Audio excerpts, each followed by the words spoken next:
My parents called CPS on me for raising their kids since I was 13, claiming I overstepped boundaries and stole their chance to parent. When I begged them to think of Leo and Mia, Mom smiled and said, "This doesn't end until one of us gives up. I've got nothing left to lose." I just stared at her. That was 6 months ago. Yesterday, she got her test results back, started shaking, and hasn't stopped. My little brother Leo's first word wasn't mama or dada. It was my name, Eli. That should tell you everything you need to know about my childhood. While other kids my age were stressing about prom dates, I stressed about packing school lunches and checking my siblings' homework. But I wouldn't have it any other way, because seeing Leo and my sister Mia smile automatically made every sacrifice worth it. Plus, our parents had more important things to do. Mom discovered her passion for multi-level marketing schemes and wine clubs when Leo was still in diapers. She'd lock herself in the home office making vision boards while Leo cried in his crib. Dad found his escape through work trips with his secretary, Natalie, who somehow made it to every single one. But honestly, I preferred it that way because it forced me to do things I wouldn't have done otherwise. Every time my parents forgot a parent-teacher conference or Mia's dance recital, I got to be there instead. I got to be the reason their faces lit up. I opened a savings account the day I turned 16 and deposited every dollar from my part-time job, knowing we'd need it when Mom inevitably drained the grocery budget on another failed business venture. And for a while, our system worked perfectly. I'd wake up at 5:30 to pack lunches and check homework while our parents slept off their hangovers. The kids never went hungry, never missed an assignment, never felt unloved. And to me, that was all that mattered. But at Leo's high school graduation, something insane happened. Me and my family all attended together. Mom even wore something other than yoga pants, and Dad left his phone in his pocket for a full 10 minutes. They sat in the front row like they'd earned those seats, posting photos with captions about their brilliant son. When he walked across the stage, tears were streaming down my face. I felt like I was watching my own child grow up. And 5,000 name calls later, it was finally time to leave. Or so I thought, because that's when Leo got up on stage to give a speech. "This speech isn't about me," he started. "It's about the person who made sure I'd be standing here today." He found me in the crowd and we locked eyes. I wiped my tears away out of embarrassment. "When I was 6, I broke my arm falling off the monkey bars. The person who rushed me to the hospital was my brother Eli, who was only 13 and had to convince the nurses he was old enough to sign the paperwork." The auditorium fell silent. Even the rustling of programs stopped. Most kids learn to ride bikes with their parents. I learned in an empty parking lot at 6 a.m. because Eli worked nights to buy me that bike, and early morning was the only time he had free. Mom's phone slipped from her hand and clattered on the floor. Dad's jaw was clenched so tight I could see the muscle twitching. "So, Mom and Dad," Leo said in a gentle, light-hearted tone, "thank you for giving me the best role model I could ask for." He raised his diploma toward me. "This is yours as much as mine, Eli. Actually, it's more yours, because while you were raising us, you gave up your own chance at being a kid." Whispers rippled through the crowd. Our extended family members were turning to stare at our parents. Aunt Margaret's mouth had fallen open. Uncle James was shaking his head slowly, connecting dots from years of missed family gatherings. The applause started slowly, then built to thunder. After the ceremony, our relatives swarmed us. Not our parents, just us. Grandma grabbed my face in her weathered hands, sobbing apologies for not realizing sooner. She wept. "We thought you were just being a helpful big brother." My parents fled before the reception ended, their carefully maintained image shattered beyond repair. But they weren't done with me. 48 hours later, I was helping Mia practice for her dance recital when the doorbell rang. 2 women in pink suits stood on my porch, CPS badges glinting in the afternoon sun. My blood turned to ice water. They pushed past me like I wasn't even there, documenting everything. With phones and notepads in hand, the CPS workers began dissecting my life. The medication chart I'd made to track Leo's ADHD prescriptions became evidence of unauthorized medical decisions. The birthday calendar, carefully marked with everyone's doctor's appointments, was assuming parental authority without legal standing. Even the fully stocked fridge was twisted into some bizarre narrative of overcompensation for neglect. Suddenly, it all made sense, because as they made calls about emergency placement orders, one of the women said, "Yes, the biological parents called in the report. They're willing to resume full custody immediately." Mia clutched my leg as one of the workers photographed her drawings on the refrigerator. Her tiny fingers gripped my jeans, and she whispered something I couldn't quite catch. The taller woman crouched down, snapping pictures quickly. Then she stood, typing something into her tablet. I watched her fingers move across the screen, documenting Mia's behavior as possible coaching by sibling. My stomach twisted. They were twisting everything, every detail, even a frightened child seeking comfort. Through the window, I saw Dad's Mercedes pull into the driveway. He stepped out in a charcoal suit I'd never seen before, phone pressed to his ear. Mom followed from the passenger side, already tapping away on hers. Seconds later, a Facebook notification popped up. Fighting for my babies against false accusations. Prayer warriors needed. I didn't even have to open it. Mom had tagged 37 people and somehow still managed to misspell Leo's middle name. She wrote Mikhail instead of Michael, the same middle name she supposedly gave him in honor of her father. Dad walked through the front door like he owned the place, not even bothering to knock. His voice was practiced, authoritative. He rattled off something about parental rights and due process while pulling out a stack of papers from his briefcase.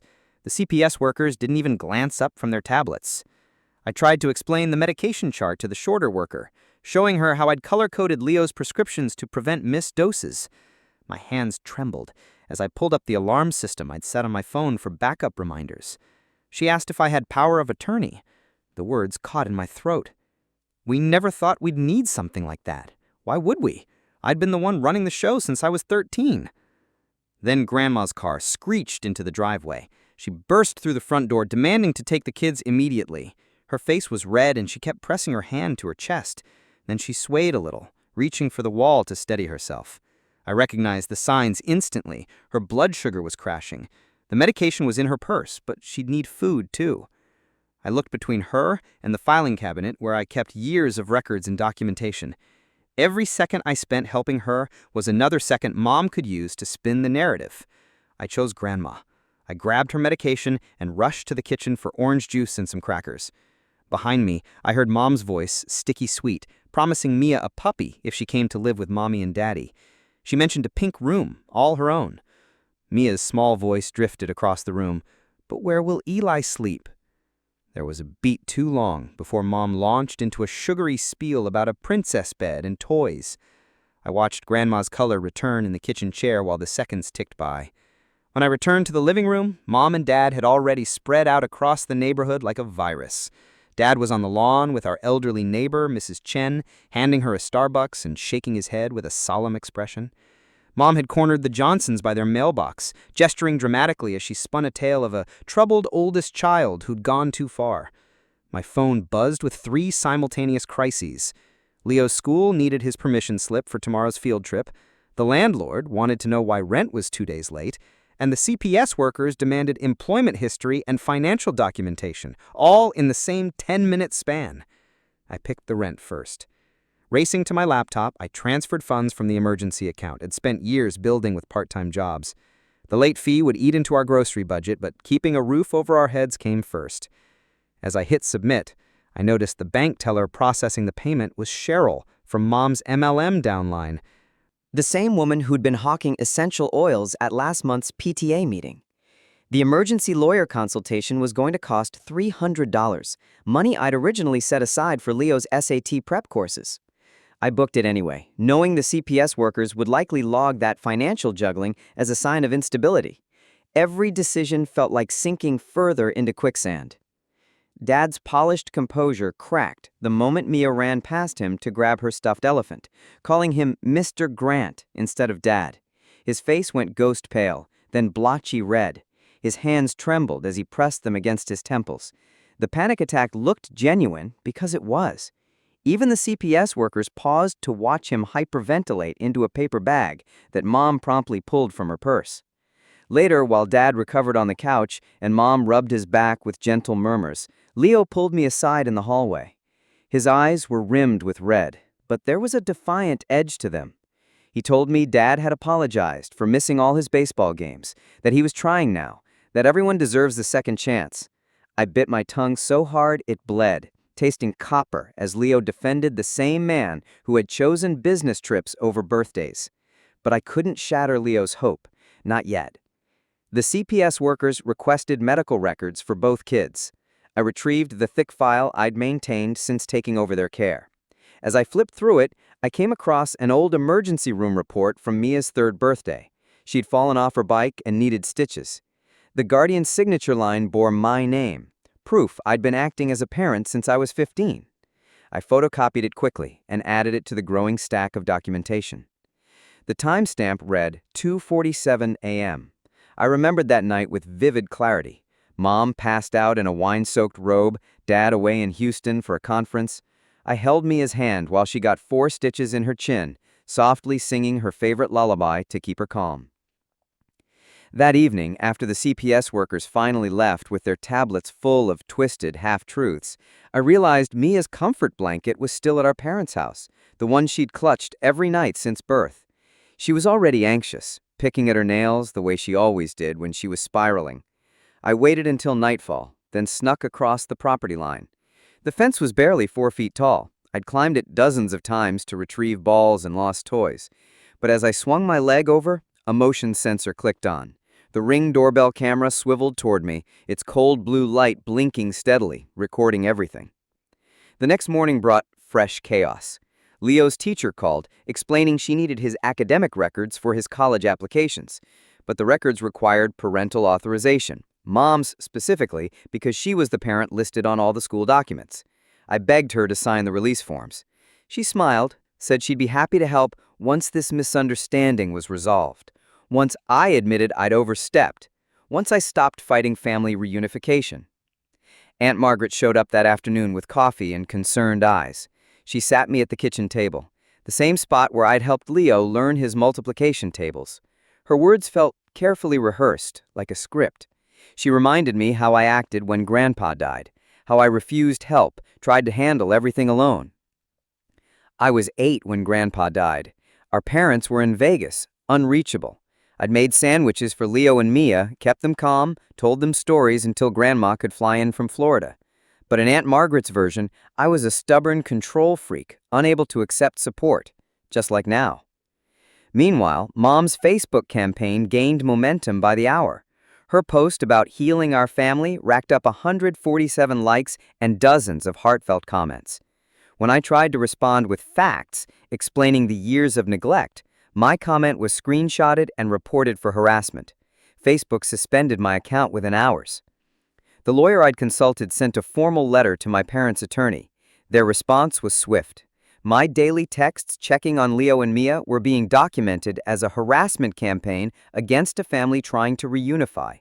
Every concerned message became further evidence of my supposed inability to respect boundaries.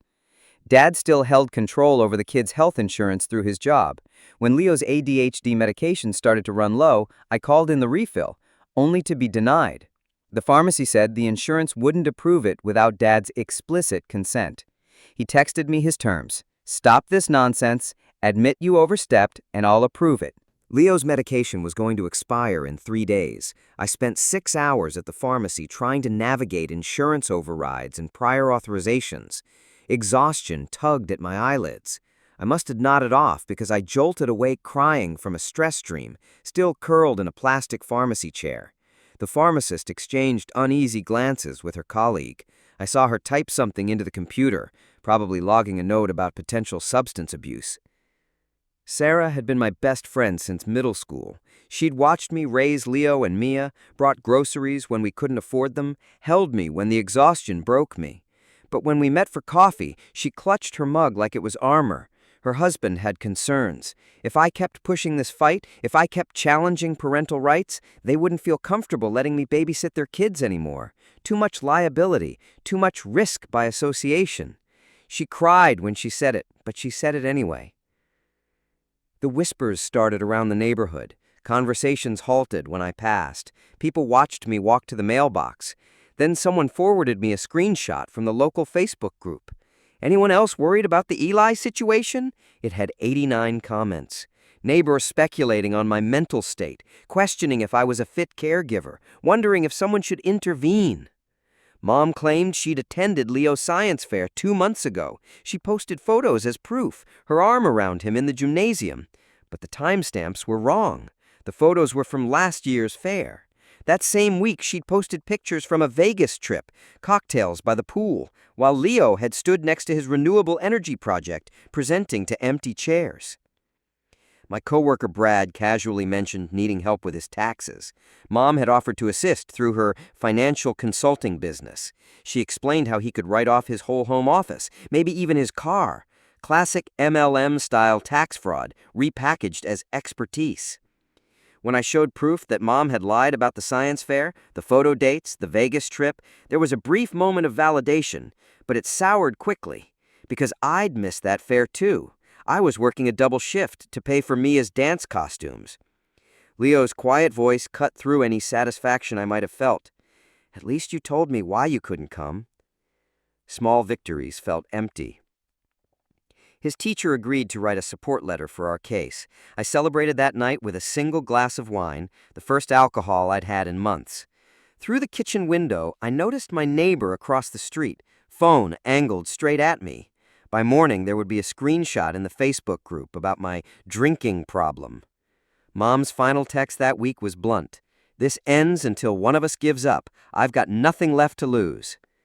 She was wrong about that. She had plenty left to lose. But she was right about one thing. This wouldn't end until someone surrendered. And I didn't know how to do that. I'd raised 2 kids from diapers to diplomas. I'd survived on 3 hours of sleep and boxed ramen. I'd sacrificed my entire childhood to give them theirs. Surrender wasn't in my vocabulary. The following week, Dad showed up at Mia's dance studio with someone new. Melissa, my coworker, walked in holding his hand, wearing a sundress that matched Mia's leotard. She crouched down to Mia's height and pulled a well-loved copy of Junie B. Jones from her purse. Mia's face lit up as Melissa flipped to a dog-eared page and started chatting about their favorite parts. I watched from the parent viewing area as Melissa braided Mia's hair before class, using the exact technique I'd taught Mia last year. Dad stood behind them recording on his phone. The other parents shifted uncomfortably, sneaking glances my way. The custody drama had clearly made its rounds. After class, Mia ran toward me, then hesitated when she spotted Dad nearby. Melissa handed her a brand-new Junie B. Jones book, still in the wrapper. Mia clutched it to her chest, looking from me to them, confusion swimming in her eyes. That night I scrolled through old text threads, searching for anything that might help my case. Instead, I found forgotten conversations. 3 years ago, I'd texted Mom offering to handle bedtime so she could rest. She'd thanked me, told me I was a lifesaver. Now her lawyer was using it as evidence that I had systematically excluded her from parenting duties.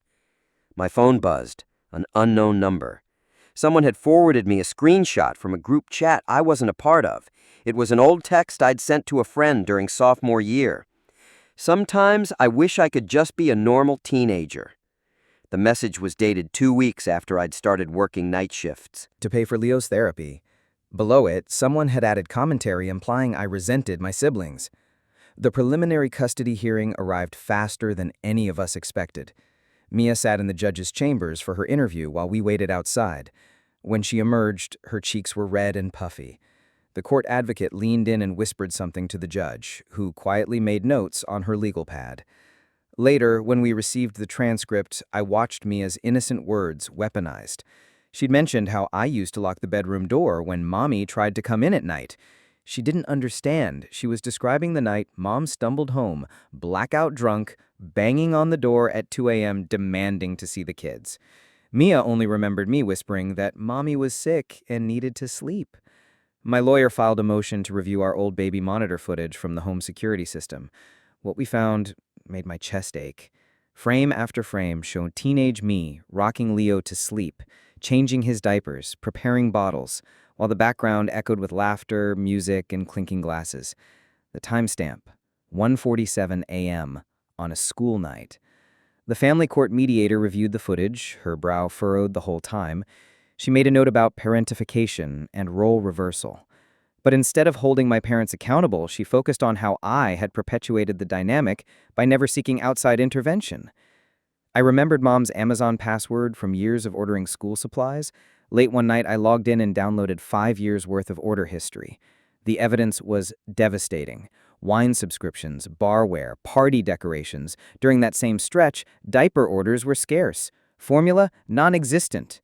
When I typed wine into the search bar, the browser's autofill popped up with wine bottle opener bulk, wine stain remover, wine storage cabinet.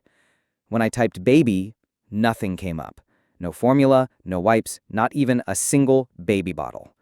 Dad's LinkedIn profile told a different story than what he'd claimed under oath.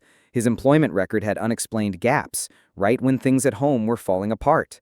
Leo's hospitalization for pneumonia coincided with a supposed conference in Denver. Mia's first day of kindergarten matched a supposed client meeting in Seattle. But the conference was virtual, and the meeting had been rescheduled. He just chose not to be there. I built a folder, dates, timestamps, receipts, cross-referencing everything with family photos. The pattern was unmistakable. Every emergency, every milestone, every turning point, they were missing. But their social media painted a perfect fantasy. Cropped photos I had taken, carefully filtered posts about family time, carefully excluding me. My old therapist received a subpoena to testify. I'd seen her when I was 16 through a school counseling program after a teacher caught me sleeping in class. The court would now have access to everything I'd told her about feeling like a parent, about the stress, about how badly I wished I could just be a kid. During a strategy meeting, my lawyer gave it to me straight.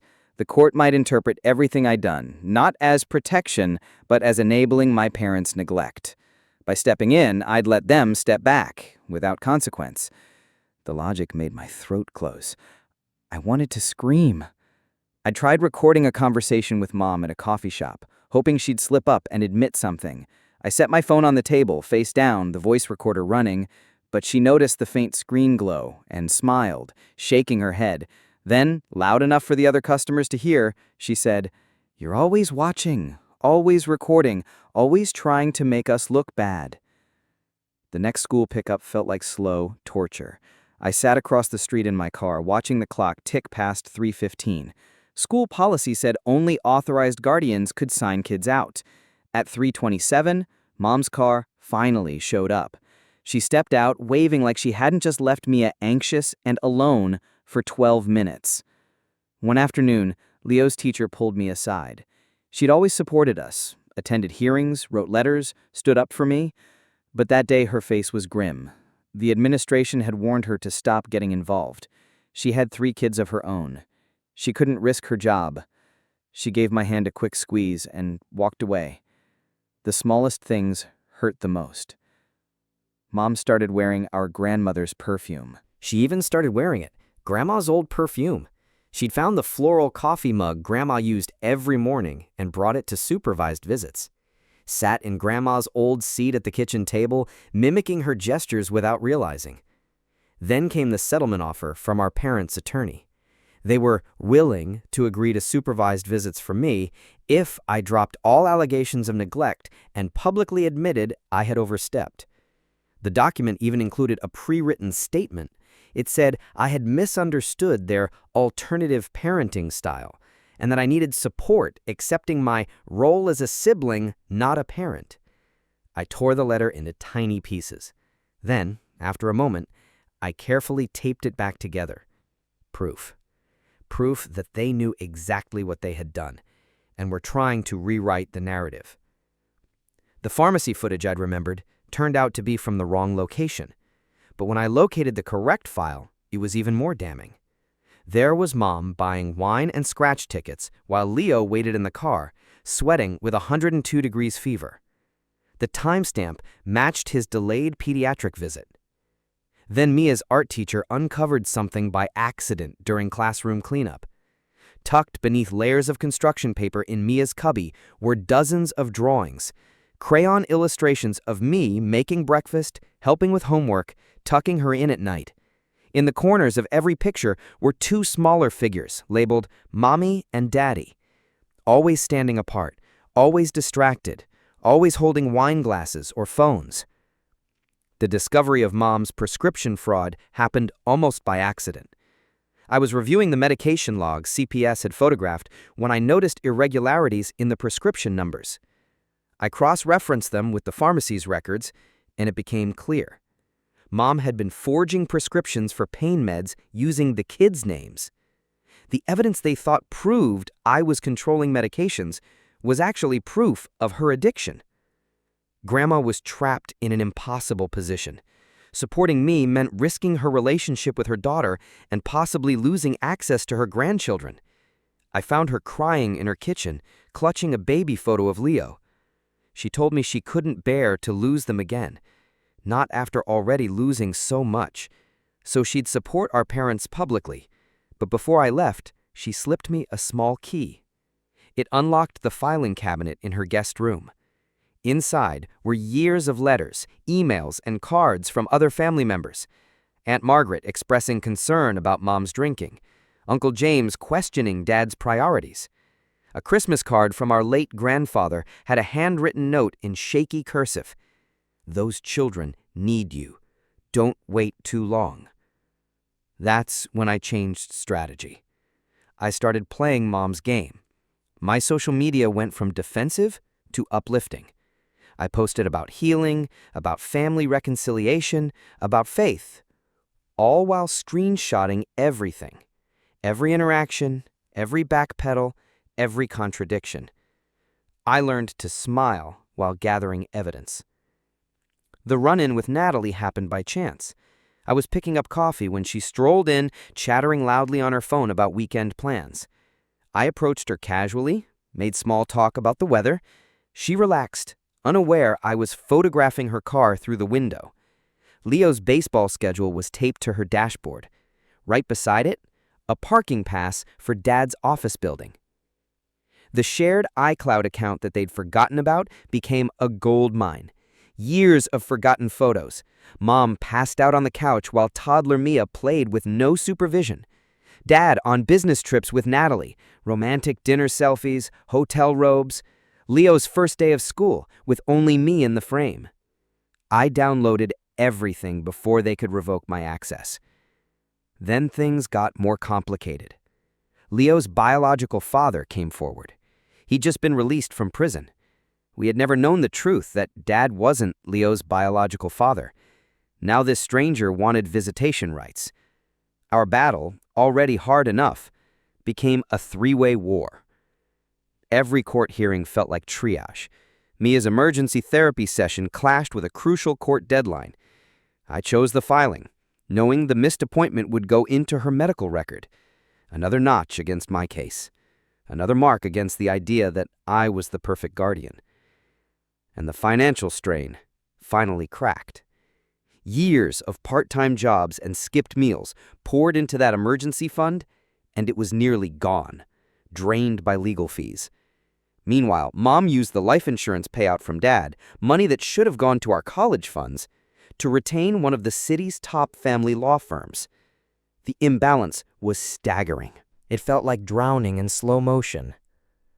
The confrontation at Leo's favorite pizza place started small. I was treating him to dinner when our parents walked in, with their lawyer. Voices rose. Customers turned to stare.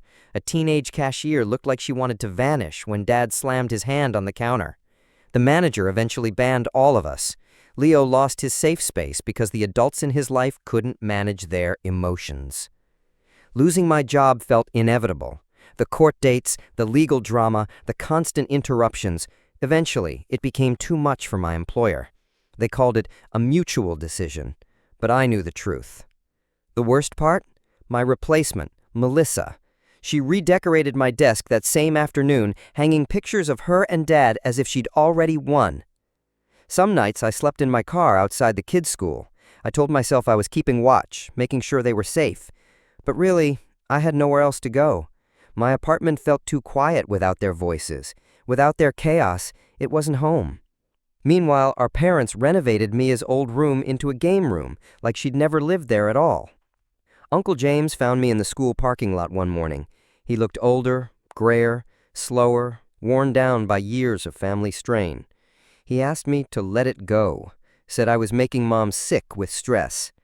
He didn't mention the years of stress I had endured. He didn't mention how her choices nearly broke her children. My digging into the past started turning over more wreckage. Leo's teacher, one of our biggest allies, faced suspension for failing to report suspected abuse. She had tried, in her own way, but now her daughter was asking why Mommy cried at dinner. Her husband filed for separation, citing the weight of our family's drama. One more life crumbling under the fallout. Still, I kept going. I kept documenting every lie, every cover-up, every attempt to manipulate the narrative. Even when Sarah met me in the Walmart parking lot and asked, "Are you sure they haven't changed?" Even when I hesitated because doubt is poison and it spreads fast. Even when the evidence showed I'd failed too. Finding Leo's essay was a gut punch. His teacher submitted it as part of the court documentation. "What Makes Me Sad" was the title. In neat handwriting, Leo wrote about feeling invisible, about wishing someone would see him, not just his behavior, not just his report cards. I had never seen that essay. I'd been too busy making sure he had lunch money and clean clothes to notice his heart was quietly breaking. Our parents' lawyer filed an emergency motion to move the trial date up sooner, knowing my lawyer had a long-planned vacation to Bermuda.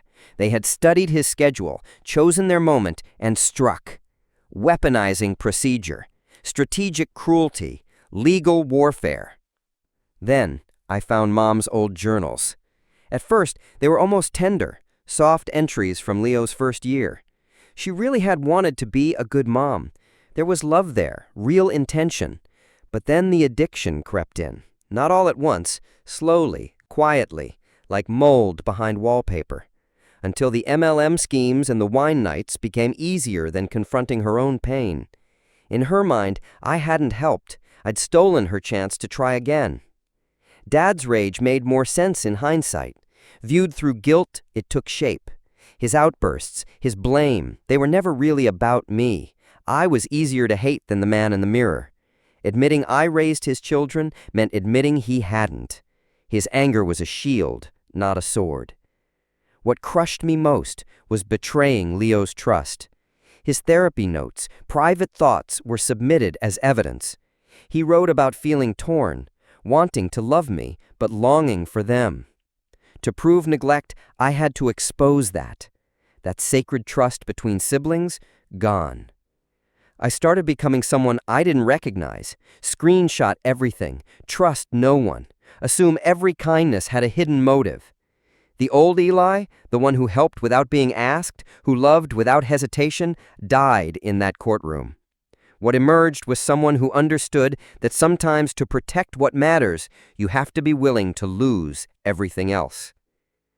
Getting me as teacher to testify required leverage I never wanted to use. I knew about her husband's DUI, the one he kept hidden from his job. I never spoke the threat out loud. I didn't have to. The implication hung there between us. She agreed, with tears in her eyes and hatred in her heart. Another bridge burned, another win that felt like loss. Even the victories were hollow. I sat in my car watching Dad teach Leo how to throw a football at the park. They both wore sunglasses, but I could see it, their shoulders shaking. They were crying, trying to build something out of the wreckage of 13 years. It should have felt like winning. Instead, it felt like watching everyone lose. With every passing week, our parents' counterclaim gained traction. Their lawyer painted me as a disturbed young adult with a savior complex, someone who needed therapy, not custody. They weren't neglectful parents, he argued. They were victims of an overzealous sibling who just couldn't let go. The story was clean, simple, easy to believe. And everything now hinged on Dr. Patterson's evaluation. The court-appointed psychologist would interview all of us and make a recommendation. 13 years of tangled family trauma boiled down to a few hours with a stranger. Every moment in the lead-up was haunted by the past. One afternoon, the son of Mom's old dealer approached me in the grocery store. He asked why I didn't come by anymore. I'd babysat him for free when his mom needed help, back when I believed kindness didn't need to be transactional. Now, that same kindness could be used against me, one more person with knowledge of our dysfunction. My former boss offered me my job back, with conditions. I had to drop the family drama, focus on work, pretend none of this was happening. The offer expired in 48 hours, just long enough to dangle like a lifeline, but not long enough to see how the trial would unfold. During the preliminary hearing, the judge said something that chilled me. Love isn't enough for custody. The court needed stability, boundaries, the best interests of the children. All the nights I stayed up with sick kids, all the sacrifices, all the birthdays I made happen when no one else cared, all just feelings. The court dealt in facts. That's when Mom's estranged sister finally reached out. I had helped her cover her rehab costs when no one else would. Her repayment came in the form of family history, documentation, years of patterns, of behavior, of damage. She wouldn't testify, couldn't face Mom, but the papers she gave us told the story for her. They showed that Mom's choices were never random. She knew Dad was absent, but she stayed. For the mortgage, for the insurance, she chose financial stability over her children's emotional health. Every wine bottle was a decision. Every missed recital was a priority made clear. The documents peeled back the layers of generational trauma. Mom's father had been an alcoholic too. He chose the bottle over his babies. Mom had sworn to be different. Instead, she repeated the cycle, perfected it.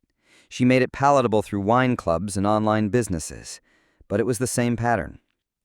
Finding Mom's journal was like discovering a roadmap to her soul. It had been tucked away in Grandma's filing cabinet. The entries written a decade earlier were raw, honest, devastating. She admitted to letting me take over because it was easier. She knew she was failing, knew I was picking up her slack, and she let it happen. The self-awareness made it worse, not better. Her fear and self-loathing leaked from every line. She drank to numb the shame, but the shame fed the drinking, and in her twisted logic, I had enabled her. I had saved the children, but I had also prevented her from hitting rock bottom. The realization struck me late one night. Mom had chosen addiction over us, just like her father chose it over her. She knew that pain felt like. She lived it, and still, she did it to us. She didn't just repeat the cycle, she refined it. And I decided then, it ends with me, no matter the cost. Even if it meant losing Leo and Mia to the system, even if it meant destroying every relationship I had left, the cycle had to break. Dad's deposition finally gave us something concrete, evidence of willful neglect. He claimed he'd been at a conference in Chicago during Leo's hospitalization, but the conference had been canceled due to weather. He'd gone anyway, spending 3 days with Natalie while Leo struggled to breathe in a hospital bed. I presented the records without emotion. Watching Dad realize he'd been caught brought me no satisfaction. His shoulders slumped. His lawyer whispered frantically in his ear. I kept my voice steady, calm. This wasn't about revenge. It was about safety. One by one, the pieces came together. Teachers, doctors, neighbors, all testifying, all telling the same story. 2 parents who weren't there, and 1 teenager who had tried desperately to hold everything together. The evidence was overwhelming, but I didn't feel victorious. I just felt tired. And still, Dr. Patterson's evaluation loomed like a storm cloud on the horizon. Both sides were preparing, gathering documentation, polishing their stories, trying to shape the truth into something presentable. To support their positions, both sides gathered everything they could. All the weeks of legal warfare, all the burned bridges, sleepless nights, and cross-examinations would be funneled through one person's professional opinion. Dr. Patterson's evaluation would become the lens through which the court viewed our entire lives. The final preparation felt like gearing up for war. Lawyers strategized. Evidence was cataloged. Witnesses were prepped like soldiers before battle. But beneath all the legal maneuvers, beneath the affidavits and testimonies and procedural traps, there was a simple truth. 3 children needed safety, stability.